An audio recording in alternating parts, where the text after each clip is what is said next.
Guys, welcome to my YouTube channel po. Pag-uusapan po natin ngayon ay tungkol po sa mga tanong ng ating mga subscribers kung saan bakit daw po nasususpend ang kanilang SSS pension. Kaya ganito po yun, isa po sa mga dahilan kung bakit nasususpend or nawawalan po kayo ng monthly pension sa SSS dahil hindi po kayo nakapag-comply ng AKOP.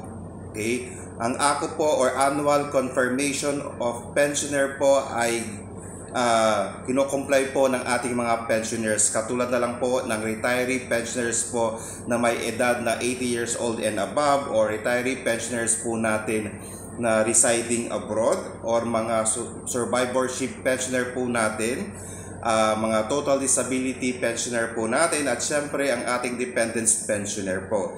Yearly po ito. Okay, so kinakailangan po ninyong mag-comply ito yearly po. Okay, once na hindi po kayo nakapag-comply sa AKOP, expect po na pagdating po ng ilang buwan, masususpend na po ito.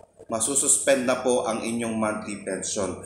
Para hindi po ito masuspend, kinakailangan po ninyong mag-comply po nito or pumunta po sa SSS at fill out po natin ang mga records or mga form na ibibigay po sa atin. Okay, sa ating retiree pensioner po, birth month po niya.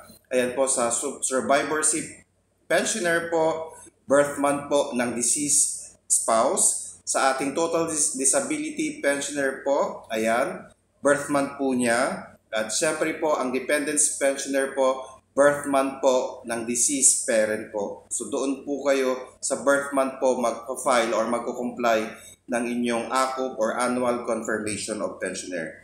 Para po hindi masuspend ang inyong monthly pension sa SSS, yearly po na gagawin po ninyo ito.